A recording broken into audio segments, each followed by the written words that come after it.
This internationally important collection, originating from the mid-19th century to the late 20th century, has been donated by Mr. John Scott and will be displayed in a dedicated gallery at the Jackfield Tile Museum.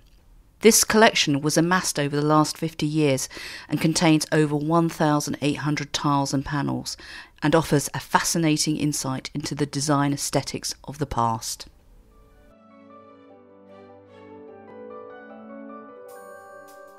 We're at the Tile Museum at Jackfield here in the middle of the county of Shropshire, right on the banks of the River Severn. And we've got a fantastic museum here. It's filled with tiles from, I'd say, probably the early part of the 19th century to some tiles that were designed and made very recently. In fact, we're really lucky that sharing the space here in what was a historic tile factory, we've got current and modern day tile manufacturer producing tiles to the traditional designs and the traditional ways. I think it's really important when we start discussing tiles, actually start thinking about it in terms of the historical context and the sort of how they've become so important and how they've become a kind of ubiquitous part of our daily lives. We come into this museum, and many of the visitors do this, they come in and they're surprised to find design, colour, shape, dynamism, action in all of the tiles that they see on the walls, the floors, in the cases, everywhere else. Because we get so used to the notion of tiles as a very, very practical thing. You know, we stick them on the walls in the bathroom or the splashbacks against the cooker, and we forget that actually they can be very, very decorative and very, very beautiful. But how far back does that actually go? Well, it's something that I'm probably not necessarily best qualified to talk about, because it literally goes back thousands of years. The idea of baked clay, the idea of ceramic building materials, I mean, that goes right back to ancient Babylonia and those wonderful cylinder seals and all the clay tablets that you'll find in the British Museum. We need to think about tiles in context. We need to think about the historical context, how these beautiful things that we live with today and that were surrounding us in this museum, how they actually came about. We could take it very far back, thousands and thousands of years back, but let's stick to the United Kingdom, I think, in the first instance. And really, we can talk about a good 2,000-year heritage going back to the Roman period. And we've got some fantastic examples. We've got one or two in the museum here, but museums up and down the country have got wonderful examples of ceramic building materials that were used in the villas and the farm buildings and the sort of municipal buildings of the towns and cities of ancient Rome as they were in this country. There's some fantastic things that you can find there as well. Archaeologists have found wonderful examples of tiles that obviously have to be left out to dry once they've been made. And it was at that point that cats, dogs, and including one or two sort of naughty children that I'm sure got told off for this, would run across these tiles that were obviously all laid out in the sun. So we find some really interesting paw prints, handprints, footprints, as well as names and sort of maker's stamps in there. So whilst they weren't perhaps as decorated as some of the tiles we'll see around us today, they certainly carry with them quite a lot of important information, some really interesting information for historians and for archaeologists. So that's 2,000 years ago. Now, obviously, in what has now been widely sort of discredited as the Dark Ages, you know, the whole notion of building styles and architectural styles really kind of went backwards one or two steps, shall we say, in polite terms. So perhaps we didn't see quite a lot happening in that period. But certainly by the time of the Norman conquest and moving through into the early medieval period, we start to see some beautiful decorative tiles coming into the large ecclesiastical buildings that were built up and down the country. If you think of places like Byland Abbey up in Yorkshire, I mean, even to this day, you can go into Byland Abbey, you can walk around this beautiful building and you can see these fantastic brown and cream tiles laid out on the floor. And it's really interesting that some of the tiles we'll look at today are directly influenced, they're direct descendants of the tiles that you'll find around this abbey. And that's a good 700 years ago. Again, if we move forward in time, the decorative techniques were influenced by a lot of overseas designs. We think of sort of the Delft ware coming from Holland, as is the Netherlands and what have you. These were very, very popular in the 18th century and obviously slightly earlier as well. But then it's when we get to the 19th century that we really begin to see this explosion in the use of tiles in public and private buildings. And I think that's a really important distinction to make, the use of tiles in public buildings and in private buildings. I think probably one of the key issues that people were thinking about was sanitation, this idea of cleanliness. One of the things that a glazed tile surface gives you the ability to clean it properly. And this is something within a building that people really hadn't really had before this time. You can scrub the floors every day and clean your front step, but the beauty of a tiled surface is you can get it clean and you know it's clean. So you'd see tiles appearing in places such as breweries, dairies. From breweries, they came to pubs, public houses, any places where there were high levels of traffic, lots of people, and you had a real need to keep it clean. So as this condition of England debate was raging in the middle of the 19th century, tiles were a perfect solution to one of the biggest problems they had, which was trying to halt the spread of diseases in a lot of these places. But the great thing was they could be mass produced. So you could produce something that was practical, you could produce it relatively cheaply, and it was a blank canvas. So you could include on these tiles almost anything by way of decoration or design. And there were loads of different techniques that you could make use of to get those designs on there. And we'll have a look at just a couple of those actually as we move forward. So we can see then by the 19th century, this is really starting to explode. The whole idea of using tiles in an architectural context is huge. But also at that time, we really begin to see these artist designers, these kind of taste makers, these craftspeople that we've all become so used to hearing their names, Morris, De Morgan, all of these others. They start producing tiles almost as works of art in their own right. So it's transferred, it becomes something that was on the floor and on the wall to something that is almost definitely on the wall, but perhaps in a frame. And that opens up a whole new vista of possibilities for these artists and designers. And we see that as we go towards the end of the 19th century and certainly into the 20th century and right up to today, the tile is a great medium for people to put forward their own designs, their own sort of aesthetic inspirations, to get them out there, get them mass produced, or perhaps sometimes they're handmade, and obviously that makes them far more scarce, but to get them out to an audience. So they're a really versatile thing. Sometimes the idea of being limited to an 8-inch square of ceramic, that can actually enable the artist and designer to be more creative than they might otherwise be. And it also gives us an opportunity to have a very wide range of material that we can draw on for the displays that we've got here in the museum. In terms of technique, there's sort of 5 or 6 key techniques that a lot of designers and makers would use, but perhaps the one that we see the most of and that people will be most familiar with in terms of public and private buildings is the encaustic tile. And this is an example here by Pugin, and he's really redolent of his style right bang in the middle of the 19th century. Quite florid, strong influence of the Gothic, very strong blues, softened with these greens that perhaps you don't see quite as often. But this is a real kind of 19th century take on that high medieval aesthetic. So this is called encaustic. Now encaustic means sort of burnt in or burnt on, which is a little bit misleading in one sense. What you have here is actually a plaster mould which is hand carved, which is sort of mould in relief, into which plastic clay is put, so you've got an indented sense of the pattern here, and then the infill here with the green or the blue as it might be here, that's put in as a slip which is then scraped back before the tile is then fired. So it means that the design itself is actually part of the fabric of the clay. It's not just a surface design that can wear off if this tile is placed on the floor. And it means you've got a very, very hard-wearing tile, a tile that can go onto the floor. It can be walked upon for many, many years, centuries in the case of the medieval ones that these were inspired by. And you don't lose that design. You can see some wear here, but that's only to be expected, really.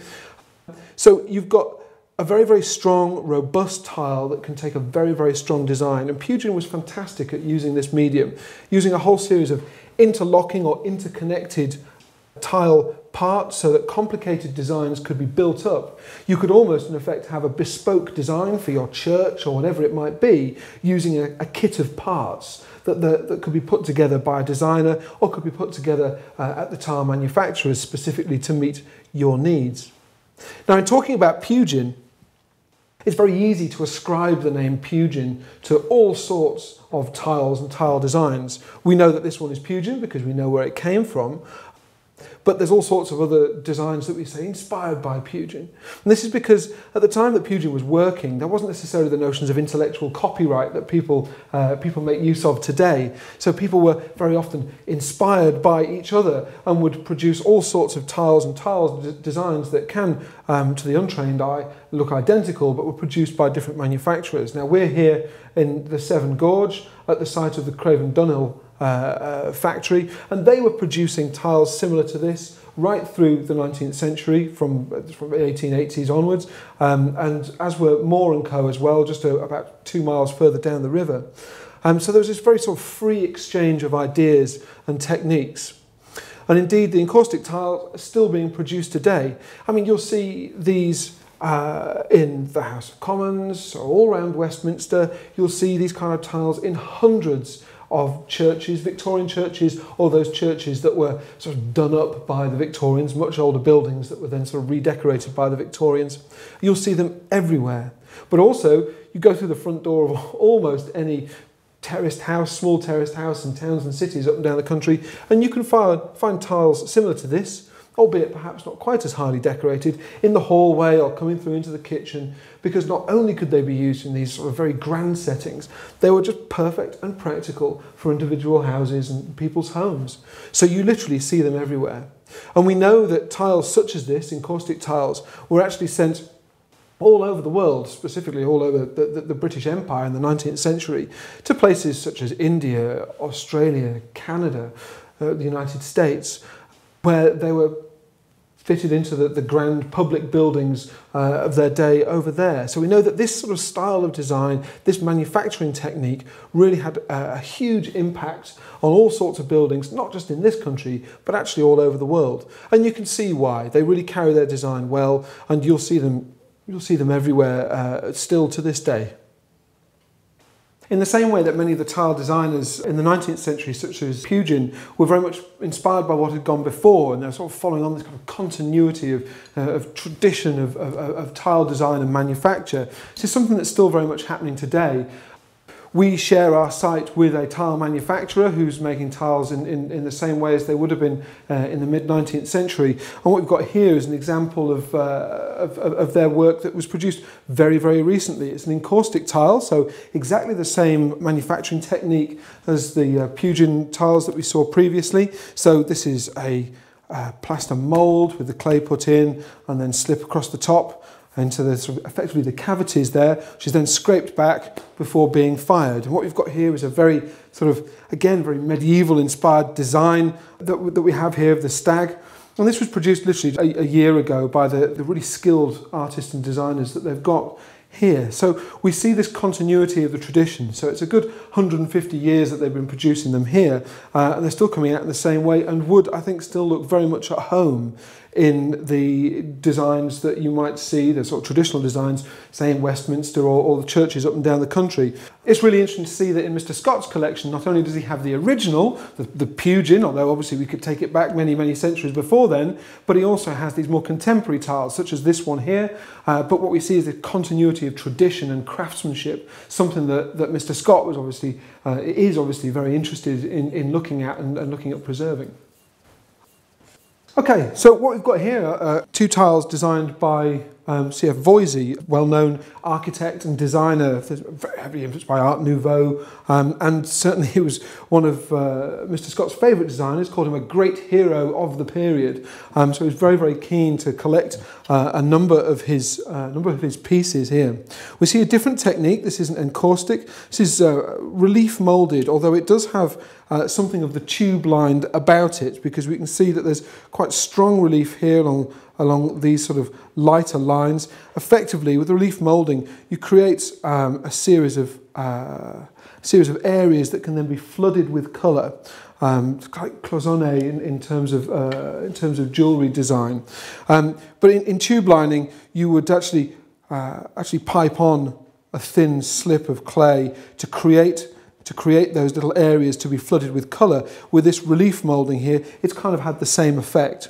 So we can see that what you get is a very interesting kind of graded effect in the colour. It gives it a lot of depth. It gives it a lot of sort of, I don't know, intensity of colour, because you actually have quite a depth of glaze coming onto there. This is a classic kind of floral design. A lot of the designs that John Scott collected have a very strong floral aesthetic to them. And I think these are, you know, not only does it capture the sort of the beautiful kind of idea of the natural world, but you see with these sort of straight lines and straight edges, there's something very, very modernist in the approach that Voisey has taken here. And I think that a lot of people would recognise this as his work, because it brings together those sort of straight angular lines that we'd know from the Art Nouveau, but then couples it with a softer sort of naturalistic approach as well.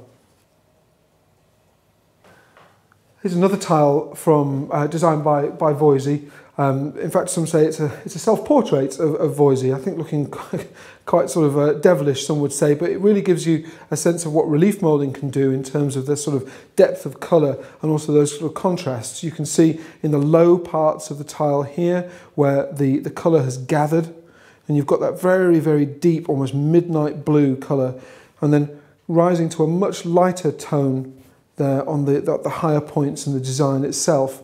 Unfortunately, Voisey's work very much fell out of fashion at the end of the First World War, and he died in relative poverty. And it's only now, really, in the past sort of few decades, that people have recognised his work for what it is, and it's become very, very collectible again. And his work and his design, the inspiration that he's had on other designers moving forward, has really begun to be recognised. Well, this is a very strong design in lustre by William de Morgan. It's a pair of galleons having a kind of battle at sea. We can see the cannon here sort of firing into the other, and we've got chaps with rifles sort of pointing them at each other. This is very, very typical of a lot of de Morgan's work, and certainly the galleon seems to be almost like his little trope that he includes in so many of his designs. Quite interesting to see that we actually have the boats crewed with what appear to be humans, because very often in these galleons you've actually got monkeys at the tiller or monkeys climbing up the masts. So you really have this kind of phantasmagorical marine landscape going on, where you've got these rather remarkable looking vessels staffed by monkeys with the sun setting in the background, and these fantastic designs on the sails themselves. Mr. Scott actually commented that someone once mentioned about one of the designs here. He said, but the rigging's all wrong. They couldn't possibly sail. But I think they're missing the point.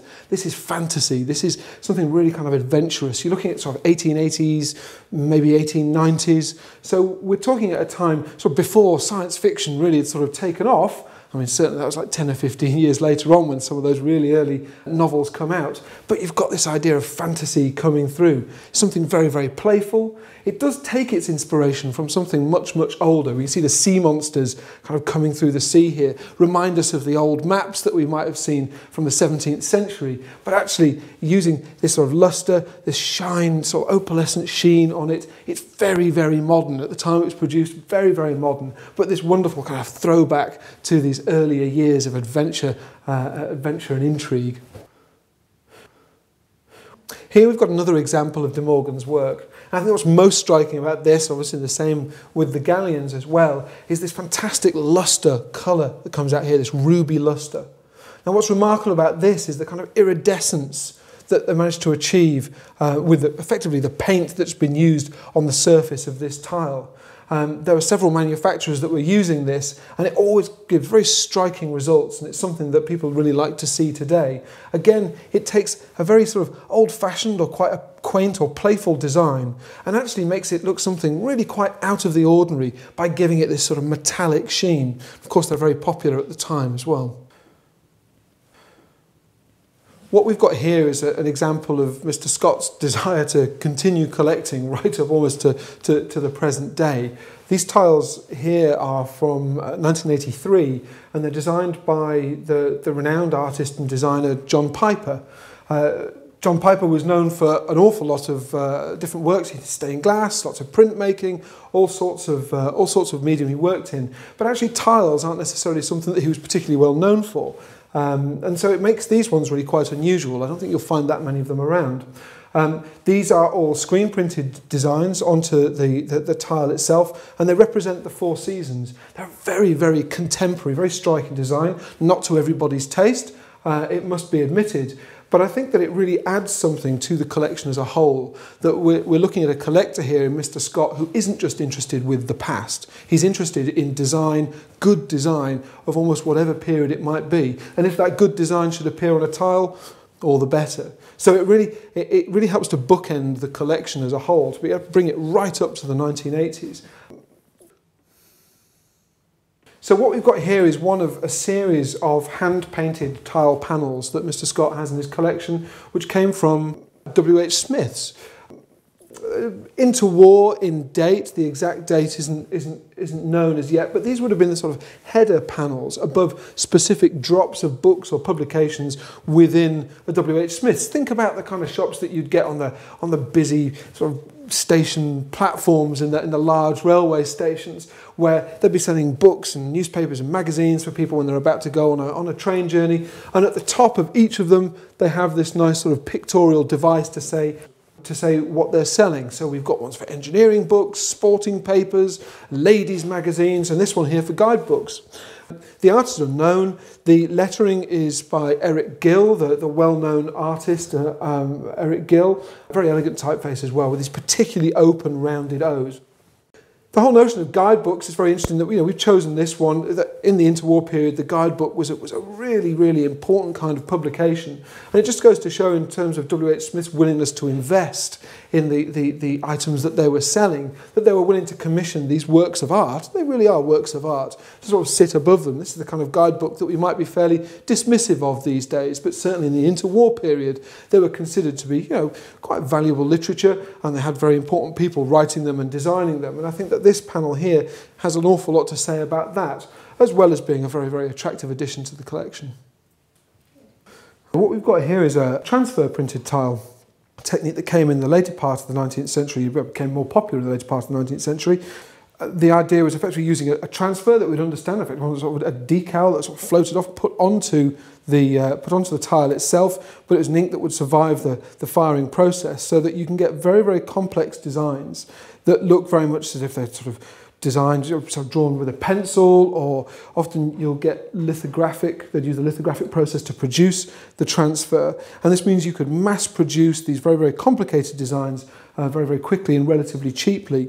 We can see here a girl with a ewer, sort of a Mediterranean feel about it, but really we've got designs that span all sorts of different sort of aesthetics, if you will. Very common name in terms of design was John Moore Smith, who produced a lot of very classically inspired designs using the lithographic process. And indeed, here, actually, on this site, we found in excavations a whole series of lithographic stones that had actually been made up with the tile designs themselves before they would go onto the tiles. So we've actually got all the different areas of the process. So whilst in one sense it was a process that was used to mass produce these complex designs, there's also a great deal of skill that went into originally producing this particular design before it was mass produced.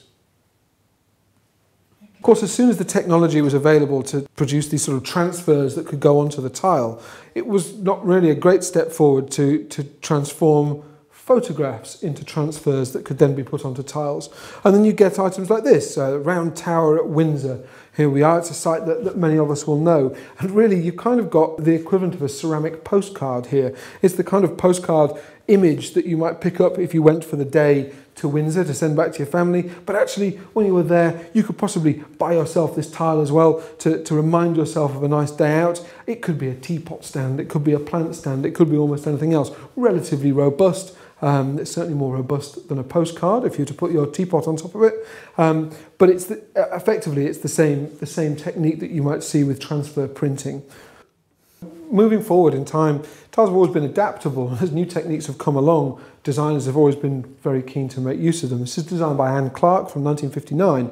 This is a silkscreen print of a stylised Father Christmas. Here he is, with his big bag of presents moving along here. So the technique that was used to produce this was also the same used to produce this tile here. 1 year later, this is 1960, and again we have this very, very strong, bold design here, very, very colourful design coming through, very redolent of the period in which it was produced. But it just goes to show how the ability to make use of modern developments was always there in terms of tile design. It's also quite interesting to look at the thickness of the tile as well. If we see some of the older tiles, we can sometimes see that they're very, very thick, very, very heavy indeed. And sometimes, although not always the case, I must say, it's interesting to note when the very thin tiles come in. It's just something for people to be aware of, to look at there.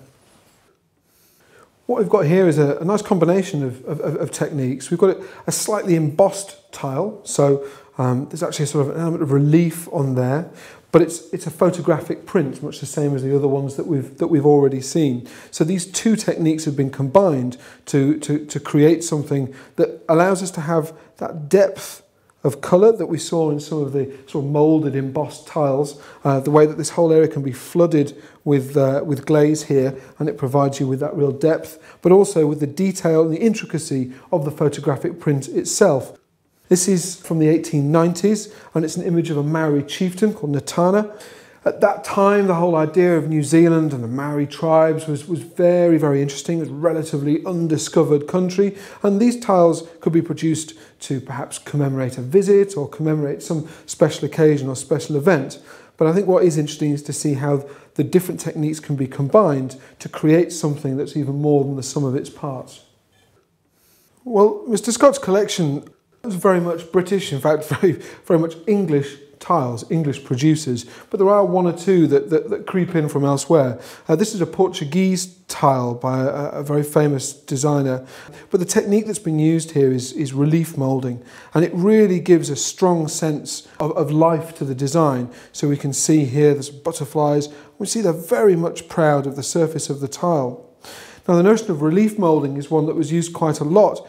In tiles, perhaps you couldn't get that depth that you could in other areas, and certainly relief moulding in terms of architectural ceramics, and we see the sort of the pub bars and cornices of Liverpool in the 1880s and 1890s. Well, that's very much the same technique that you might find here, except on a much grander scale. So it does give that life as it enables the design really to come out from the front of the tile. What we've got here is a piece of relief moulded mint and Mallorca ware. It's a lovely design of two fish, and we can see just here on the fern there's a sort of water beetle that this one is going for. Beautiful, bright, vivid colours, and certainly one that Mr. Scott fell in love with when he saw it at auction. He says it had been a long drive to the auction house, and when he saw this, he decided he must have it in his collection. So it's really nice, very vivid. And Mr. Scott himself was saying that it would be ideal for, say, a child's playroom or for a conservatory, something to bring a bit of life and a little bit of action into a room there.